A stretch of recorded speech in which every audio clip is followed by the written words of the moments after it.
Rome rose to prominence over the next century after winning the Punic Wars, but this created new stresses that would ultimately tear the Republic apart. At the start of the wars, wealth was concentrated in the hands of the patricians, as they owned some 70% of all the land and occupied most of the political offices. The lower classes, however, did gain several rights and councils during the conquest, as outlined in the earlier video, because Rome needed their involvement to fight.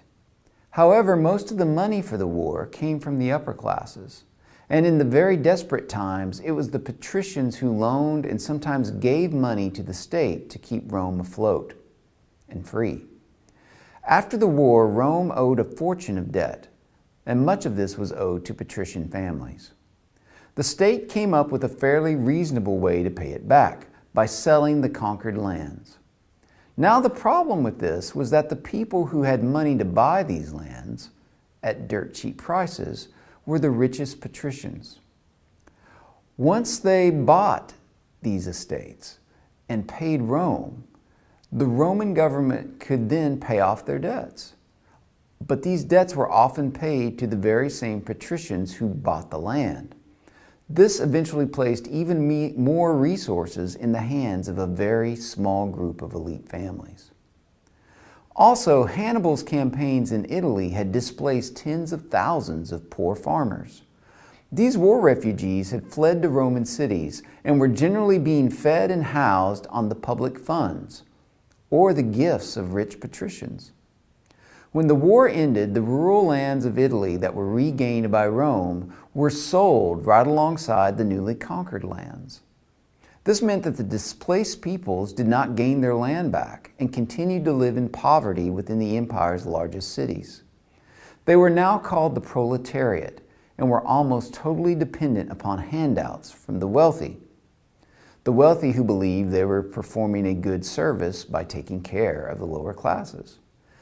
Many of the proletariat bitterly wanted a chance to have land again, but others merely wanted increasing security and continuing benefits from state funds, free food, housing, and health care. The Roman conquest also enabled a few plebeians to gain wealth, as well as positions of power and influence. These new rich were called the equites, and they wanted Rome's military and political expansion to continue, so that the equites' power could grow enough to equal that of the patricians. They also wanted access to the highest political offices like the consulship or the Senate. New money wants to be old money. Both the patricians and the equites would attempt to manipulate the proletariat in order to gain the upper hand politically and control policy.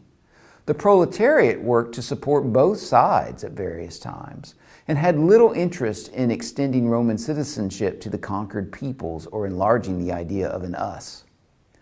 These factors led to increasingly violent upheavals after 150 BC, ultimately climaxing in 2 civil wars and the rise of the first emperor of Rome, Octavian Augustus Caesar in 31 BC, who took over as a tyrant but created a new form of government for Rome.